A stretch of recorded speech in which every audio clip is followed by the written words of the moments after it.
C'est ainsi que s'achèvent les 17e Olympiades de Rome, ici sous un soleil éclatant. Un gros nuage lourd subsiste malgré tout au-dessous de nos têtes. En effet, depuis que notre célèbre baron Pierre de Coubertin a remis à l'honneur les Jeux Olympiques de l'ère moderne, eh bien la France, notre belle France, n'était jamais revenue Fanny. Or, disons-le crûment, cruellement, aucune, zéro médaille d'or. Où admet le sport français? La France est-elle devenue un pays quelconque? Eh bien, j'ose le dire, oui. Quand sera-t-il les prochaines Olympiades à Tokyo? Entendrons-nous résonner à nouveau la Marseillaise dans les stades? Le drapeau tricolore flottera-t-il à nouveau aux vents olympiques? La question reste en suspens. Ici, Zéolitron en direct. À vous, les studios. À vous, Cognac Vrai. Herzog, je me bats pour l'indépendance et la puissance de la France vis-à-vis des deux blocs, les États-Unis et l'URSS. Notre statut international ne doit être en aucun cas entaché par des contre-performances, que ce soit sur le plan culturel, économique, politique. Il doit en être de même dans le sport.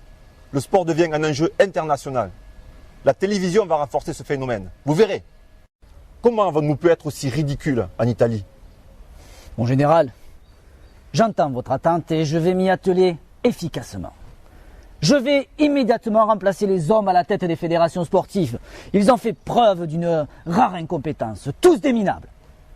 Deuxièmement, nous allons mettre en place une politique concrète vis-à-vis du sport de haut niveau. Effectuer des détections auprès de nos athlètes et découvrir ceux qui feront l'élite du sport français de demain. Troisièmement, nous allons créer une équipe de France olympique, générer, insuffler une dynamique. Et pour cela, mon général, il nous faudra un centre d'entraînement ultra moderne. Et pour finir, nous allons œuvrer auprès de la jeunesse. La jeunesse doit s'épanouir, bien sûr, mais en priorité à travers le sport. Et pour cela, nous modifierons les rythmes scolaires. Très bien, Herzog. Vous incarnez le courage, la réussite, la générosité. Votre légendaire exploit dans l'ascension de l'Annapurna vous donne tout pouvoir sur le sport. Vous avez les pleins pouvoirs, Herzog. Mon général, je pense que la candidature de Lyon pour organiser les Jeux Olympiques de 1968 est en excellente voie. Cela serait un formidable catalyseur pour l'ensemble de nos sportifs. Chers téléspectateurs, chères téléspectatrices, je me trouve actuellement à Baden-Baden avec des dizaines de confrères journalistes. Nous attendons dans quelques instants l'annonce de la future ville qui organisera la 19e Olympiade de 1968. Je vous rappelle que la France est archi favorite à travers la ville de Lyon. Les écrans vont bientôt s'allumer. Voilà, c'est une cruelle déception. En effet, c'est la ville de Mexico qui a été élue. Eh bien, écoutez, je souhaite bonne chance à Mexico. La déception est cruelle. Bonne chance à Mexico, c'était Zéolitron, en direct. À vous, les studios. À vous, Cognac Vrai. Alors les prémices de la préparation en altitude datent de 1964 où il fallait préparer Tokyo.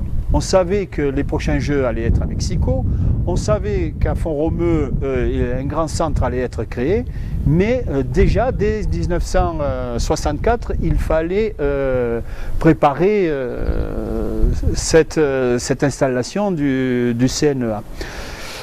Moi, à l'époque, j'avais une dizaine d'années, et comme tous les enfants de Font-Romeu, dès qu'on avait 5 minutes, on allait jouer au foot ou au rugby sur le stade municipal.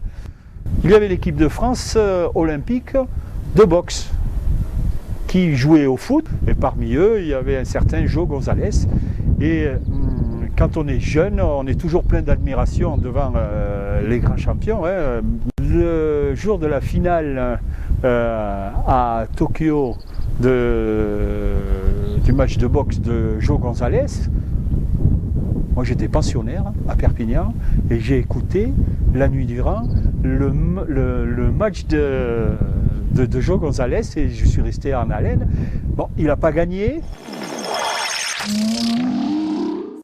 Bonjour Crespin. Quelle déception que Lyon n'ait pas été retenu pour organiser les Jeux Olympiques de 1968. Mais ne nous laissons pas aller au regret, allons vers cet avenir qui nous tend les bras. Colonel Crespin, je vous ai nommé délégué général à la préparation olympique directeur sportif dans mon ministère. Quelles sont les propositions que vous pouvez me faire pour améliorer les performances de nos sportifs et atteindre ainsi les plus hauts niveaux? Pour les Jeux Olympiques de cette année à Tokyo, j'ai organisé des stages d'oxygénation en altitude à Font-Romeu. La station a reçu l'année dernière le label Cité pré-olympique et le conseil municipal a fait acte de candidature pour être la destination de préparation des futurs Jeux de Mexico. C'est un très bon début, Crespin. Fédéré autour d'une équipe de France olympique. Mais il nous faut très rapidement ce centre d'entraînement en altitude à présent. Plusieurs villes se sont portées candidates.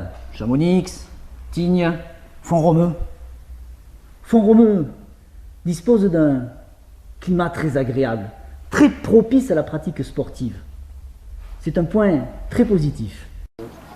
En 1967, quelques années après l'annonce des Jeux Olympiques de 68 qui auraient lieu à Mexico, la France a voulu trouver un site d'entraînement en altitude. Mexico, c'est près de 2000 mètres d'altitude, donc il a paru logique de préparer les athlètes français, toutes disciplines confondues, en altitude. Alors il a fallu trouver un emplacement qui bien sûr donne de l'altitude, mais permette aussi de s'entraîner dans de bonnes conditions. Et il est apparu que sur le plateau Cerdan, que nous avons derrière nous, on pouvait à la fois être à 1850 mètres, l'altitude du centre de Font-Romeu, et avoir des espaces suffisants, tant en qualité qu'en quantité, pour que les sportifs puissent s'entraîner correctement. Alors le phénomène physiologique en altitude, c'est que plus on monte, moins la couche d'atmosphère est importante, l'air est moins dense, il y a moins d'oxygène. Et à Font-Romeu, c'est déjà 20% de moins d'oxygène disponible. À Mexico, encore un petit peu moins, puisque c'était plus haut. C'est pour ça que nous, les physiologistes ou les médecins d'altitude, on a tendance à tiquer un peu quand on parle de stage d'oxygénation, puisqu'en fait ici, on se désoxygène. Et c'est ça qui stimule l'organisme. Le but du sportif quand il vient ici, c'est d'être dans une situation où il a moins d'oxygène, et donc son corps va mettre en œuvre tous les moyens possibles pour mieux capter l'oxygène dans l'air et mieux le relâcher au niveau du muscle. Monsieur le maire, j'ai le plaisir de vous annoncer que j'ai retenu le site de Font-Romeu pour installer notre centre d'entraînement pré-olympique. Après avoir étudié très attentivement toutes les candidatures, après m'être rendu sur place moi-même pour me rendre compte des avantages que toutes ces candidatures offraient, mais surtout, après de nombreuses discussions avec votre meilleur ambassadeur, Marceau Crespin, j'ai décidé de retenir Font-Romeu. Marceau, expliquez-nous la mise en œuvre. Cher monsieur le maire, comme nous en avons parlé, nous allons faire d'une pierre deux coups. Nous allons construire le lycée et en même temps le centre d'entraînement. Les enfants du Cap-Cyr et de Cerdagne bénéficieront d'une infrastructure unique en France. Tout d'abord, messieurs, merci. Merci et je suis conscient du rayonnement qu'en tirera Font-Romeu. J'ai d'ailleurs, et vous le savez, débloqué le terrain sur lequel nous construirons ce lycée ainsi que ce centre d'entraînement à la préparation des Jeux Olympiques. Mais 1968 arrive à grands pas et je crois que la construction devra aller très vite. Le centre pré-olympique et le lycée climatique furent implantés à l'endroit même où se trouvaient les premières pistes de ski de la station, au Mazerat. De colossaux travaux de drainage et de terrassement seront entrepris avant la construction des bâtiments. Eh oui, messieurs, Font-Romeu redevient la destination de la France, mais cette fois-ci dans le domaine sportif. Voyez-vous,